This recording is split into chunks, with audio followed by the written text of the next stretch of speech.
Hello and welcome. This is Healthy India and I am your host Lottie Alaric. Well folks, I would like to inform you that April 25th is observed as World Malaria Day. Now this is one disease that we all know spreads through Anopheles mosquitoes, but sometimes we take these things very easy and we don't really take care of our surroundings, and the end result is that many of us fall prey to malaria. So this year's theme being Invest in the Future, Defeat Malaria. Now, how exactly are we going to defeat malaria? Are we ready for it, or do we use our common sense at all? And in case if one does get malaria, how should one go about treating it? This is all that we'll try to know in this 1 hour. So I welcome you to the show, and I'm very happy to have with me three eminent doctors. I have with me Dr. Sunil M. Raheja, Medical Superintendent from the Dr. Hegrevar Hospital. So thank you for being here. Good evening. Then we are also joined by Dr. A.C. Dhariwal, who is a director with the National Vector-Borne Disease Control Program, Government of India, dealing with all the vector-borne diseases, including malaria. I welcome you to the show.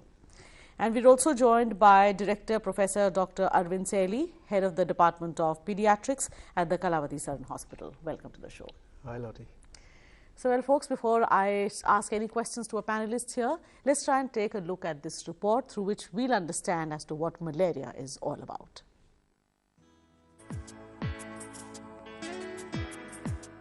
Malaria is one of the major public health problems of the country. Around 1.5 million confirmed cases are reported annually by the National Vector-Borne Disease Control Program, of which 40 to 50% are due to Plasmodium falciparum.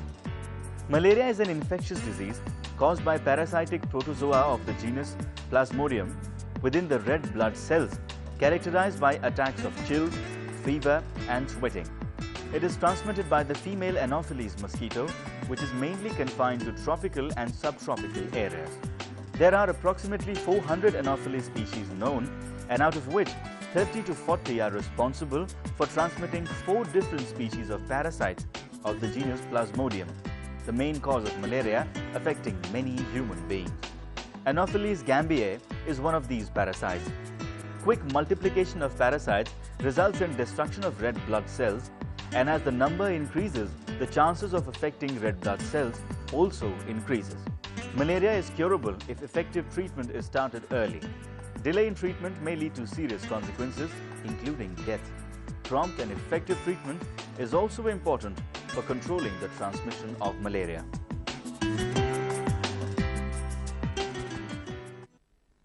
So, well, friends, before we start understanding about this disease from all our eminent doctors here, I would like to start with Dr. Raheja. That let's first talk about this year's theme. Now, this says us invest in the future, defeat malaria. So, are we really equipped?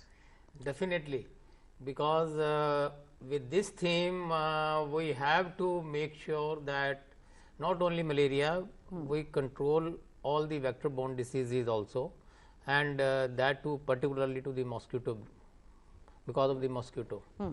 So, if we basically can have a preventive measures by educating the people, awareness, public campaigns, and the participation of the people, because it's a joint effort. Correct.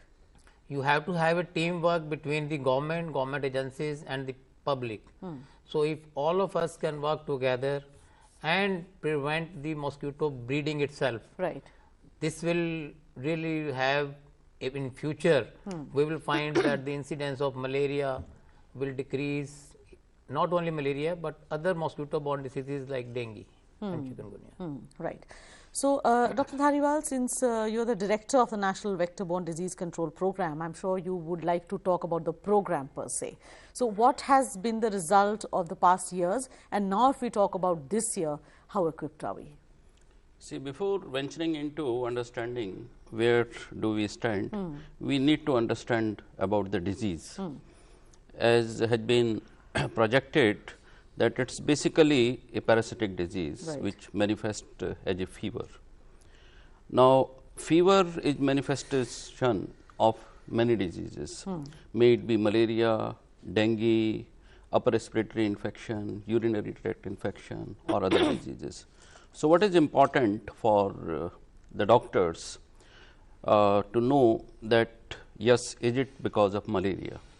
So, diagnosis in that respect becomes very important, and microscopy is one method which was being used traditionally in our country, and India has a strength. India is one, examines more than millions of slides per year. But over the period of time, we have realized that providing malaria microscopy facility in far-flung areas is not possible. So, rapid diagnostic kits have been now put in place, and we have rapid diagnostic kits which detect both type of malaria, as was projected in the story that in India basically we have two type of malaria. That's also, it's important for all of us to understand that it may be Vivax type of malaria or falciparum type of malaria. Now, Vivax type of malaria usually doesn't kill the person, doesn't have the severe manifestation. But of late, for last few years, we have started seeing severe manifestation, but by and large, Vivax type of malaria is not fatal, while falciparum type of malaria is fatal, and it's more prevalent in those areas, forested, tribal pockets of central India, North India, where we have been seeing large number of deaths because of malaria.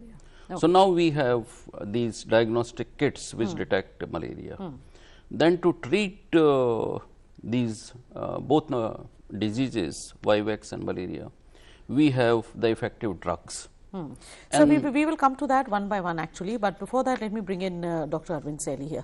Now, Dr. Saili, in our country we have always been fighting with this disease, because that clearly means, as he said, our preventive measures sometimes are not in place. Not because the lack of the effort by the government is doing its bit, but as he said, a joint effort, and we all need to be a part of it. So, do you think that the awareness somewhere is lacking, or our response to these things is somewhere lacking? We take things too much for granted.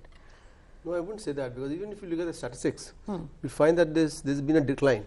Decline in the sense from 2006, when the peak malaria incidence was there in India, it has come down, and even the slight positivity rate has come down. So all those things are coming down. That is, the indicators are pretty okay. So I think we are taking stock of the situation. Of course, we need to improve, and we will improve. And with the public awareness, as well as in this Safai Abhiyan, which is in vogue nowadays, I think things will definitely come up the way we want them, and things will improve, and the malaria is definitely going to be seen much less than what we have already been seeing. But what I'm trying to ask you here is, do you think that the people per se are not really doing their bit as much as they must?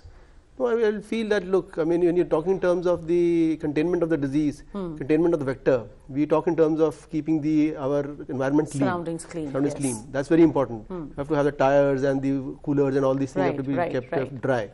But the point is that, are we doing it? That's my question. That's the issue. So, I mean, of course, the awareness is coming in, with the disease coming in more fatal, and the people becoming more aware of the fatalness of the disease. People are coming in, they're going around and they are doing their bit. So, I think things will change, but of course, there is always ground for improvement. Things will change, I think. Right. So, I think let's just start from there only, Dr. Raheja. Now, for the people who are watching, because in spite of saying these things time and again, it means that not all of us are really following all the, everything that these programs really talk about. So, maybe let's just start from there and tell the people as to how must we keep our surroundings clean. Yeah, basically, I will say the knowledge, attitude and practice. Correct. This is called KAP. So, these are important. First thing is the awareness of the people, and they should be made more aware about the importance to stop the mosquito breeding, as is said. And for that matter, if you see the malaria mosquito, it basically is, I mean, lays down the egg in this, ponds in the village, then sluggish nalas, and the pit hole surrounding in our area. Whereas the dengue mosquito, it wants to live inside our house in the fresh stagnant water. So in total, you have to see that wherever there is stagnation of water, whether inside the house or in the surrounding, this will definitely lead to either of the disease, dengue or malaria. So whether you are bitten like dengue mosquito tries to bite in the day hours. Malaria, it tends to bite more at the dusk, Okay, you know, when at it's the dark. sunset. Right, right. So whether you are bitten in the day or night, you will get any of the disease. So important thing is that we have to take into account that we must prevent the mosquito breeding, because as such we do not have any effective vaccines as on today. So the only preventive thing is stop the mosquito breeding, keep your house clean and dry, keep your surroundings clean and dry, and I would like to say we must observe a dry day in a week. Because you know these mosquitoes they tend to kind of grow from the egg to the adult. Like dengue, it takes 8 to 10 days. So you must keep, I mean, ensure break that that all your cycle. coolers, because in one study majority of the mosquito breeding was in the coolers. True. To the tune of Dr. 76%. Raheja, I'll have to interrupt So- you for a moment because it's time for us to slip into a very short break right now. But folks, when we come back, our lines will be open. We have a toll-free number which is 1800115314, and in case you're not lucky enough, do try 23035420. Do remember that today we are talking about malaria, as April 25th is being observed as World Malaria Day. Welcome back. This is Healthy India, and today we are talking about malaria.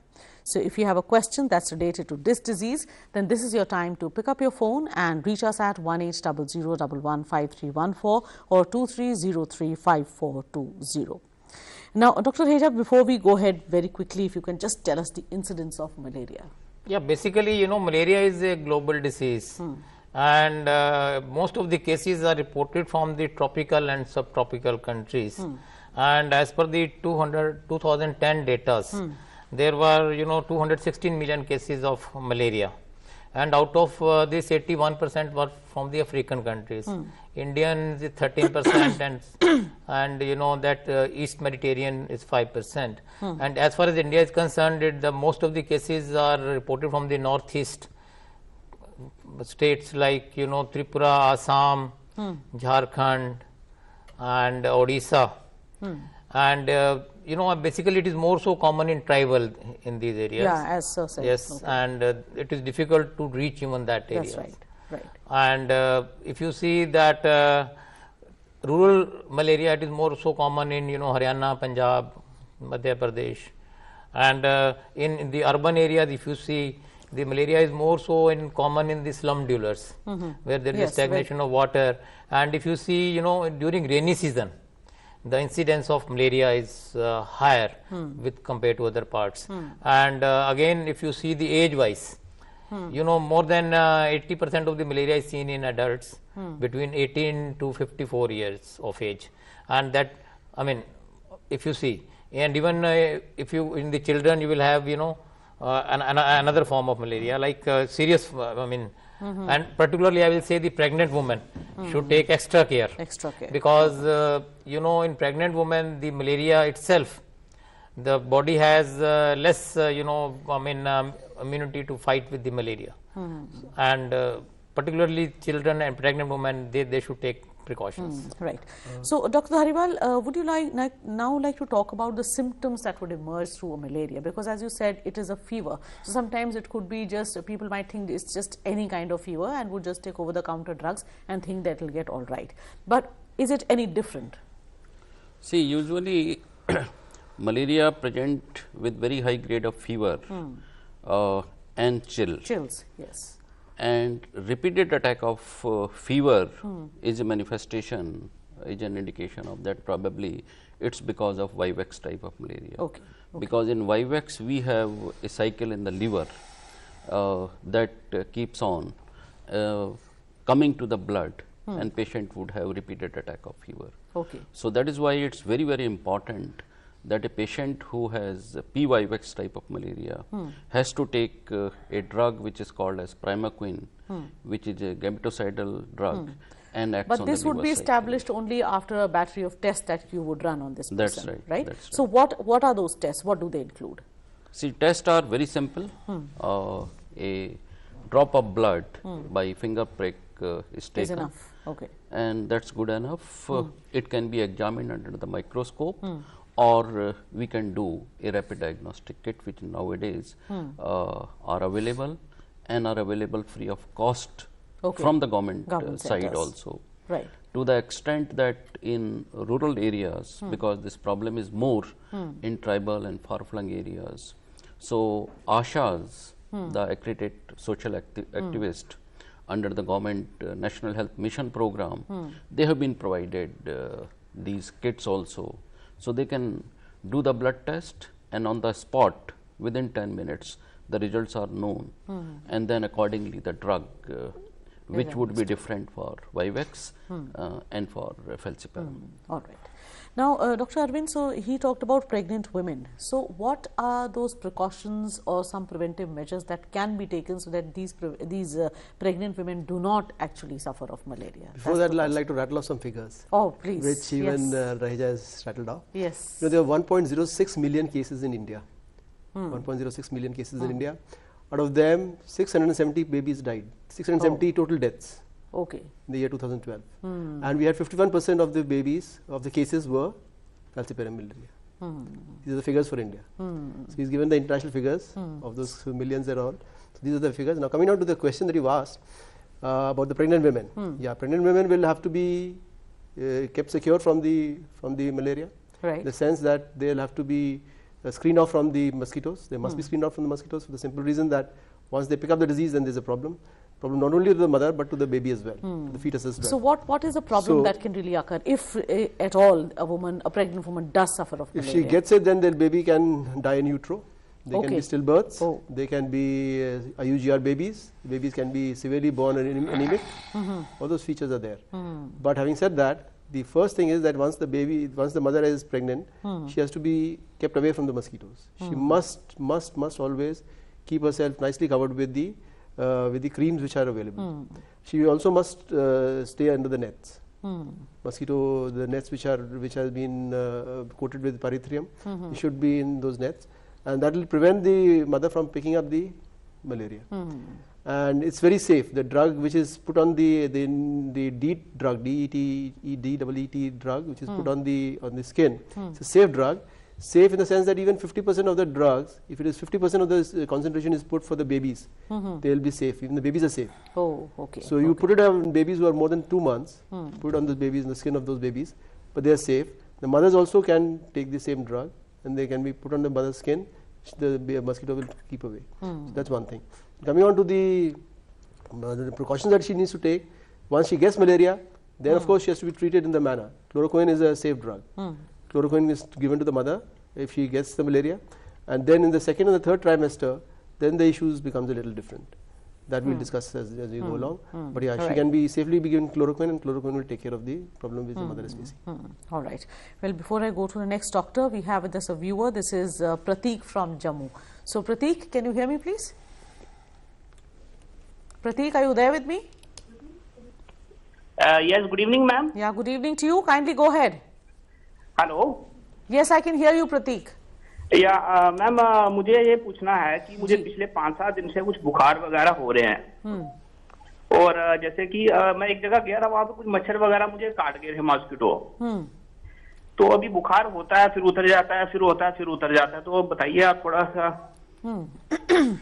Yes doctor Raheja please बताइए, पूरा बताइए, थोड़ा सा नहीं. जो मौसम है उसमें जैसे मलेरिया की बात कर रहे हैं, मलेरिया हो सकता है, आपको डेंगू हो सकता है, आपको टाइफाइड, पैराटाइफाइड, वायरल फीवर, और इस मौसम में वायरल हेपेटाइटिस भी काफी कॉमन है.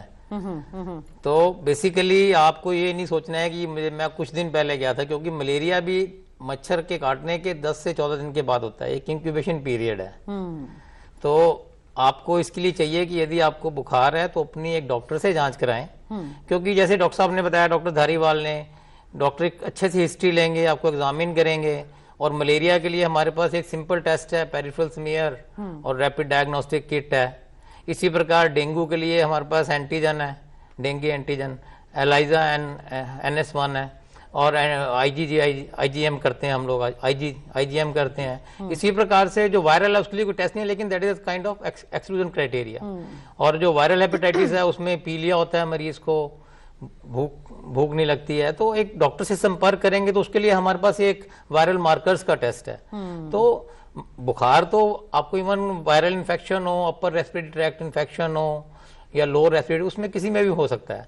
तो इनकी एक डिटेल में हिस्ट्री लेने के बाद आगे डॉक्टर्स की आगे जांच करके उसके हिसाब से ट्रीटमेंट करेंगे। तो it's not necessarily malaria just by. Right. Well, folks, you can still call us. Our lines are open and the numbers are 1800115314 and 23035420. Having said that, we have Gaurav with us from Banaras. So, Gaurav, are you there with me? Yes, ma'am, I'm here. All right, please go ahead. Ma'am, actually, I wanted to know my child is suffering from the mosquito allergy. Okay. And in this case, whenever mosquito bites, he gets a swelling on his, body, and it gets worsened like there's a pus. So, has it any relation with any severe, disease? All right, thank you for the question. Dr. Dhariwal, would you like to take that, please? Gautam ji, Gaurav ji, जो बच्चे को problem है आप बोल रहे हैं, इसके लिए देखिए प्रिवेंशन वाराणसी में जानता हूँ मॉस्किटोज़ की बहुत बड़ी समस्या है और बच्चे को मॉस्किटो बाइट से प्रिवेंट करना सबसे अच्छा तरीका है। अभी आप जो बता रहे हैं कि बाइट हुआ है और उसके बाद में अभी आपको ऑब्जर्व करना पड़ेगा और यदि कुछ फीवर वगैरह का मैनिफेस्टेशन होता है तो जैसी चर्चा चल रही है उसमें जांच वगैरह जो है वो करवानी पड़ेगी, उससे जानकारी लगेगी कि क्या बीमारी है।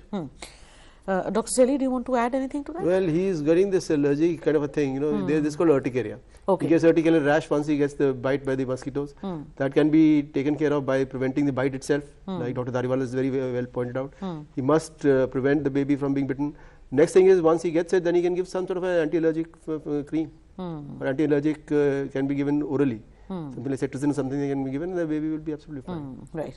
Now, Dr. Dhariwal, once this fever really sets in, how many days normally does it take for a person to get healed, and are there any complications that can arise? See, once fever is there, that usually in malaria happens after 10 to 14 days of the bite. And as I said, it would usually manifest as fever and chills and rigor, and there may be other associated symptoms also. And if the patient is diagnosed, then it's completely curable. There won't be any, I would say, severe manifestation. Okay. But if patient doesn't take not only drug, but doesn't take complete drug, then there is a possibility, and that possibility of having severe manifestation is more in falciparum type of malaria, where patient may go into coma, may become unconscious, there may be kidney problem, Okay. there may be manifestation, cerebral malaria we call it, where coma and consciousness would be there. So, these type of manifestation would be there and severe type of malaria. So, this clearly means that even something as simple as malaria, which I am saying simple because we keep hearing it all the time, this could get complicated. So, it's better that if whenever you have fever, go to a doctor, get yourself tested, and whatever the doctor says, please follow that to the T. Well, folks, it's time for us to slip into yet another break in Healthy India. When we come back, we'll be taking this discussion forward. So, do remember our lines would be open and the numbers are running on your screen, which are 1800115314 and 23035420. Do remember, today we are talking only about malaria.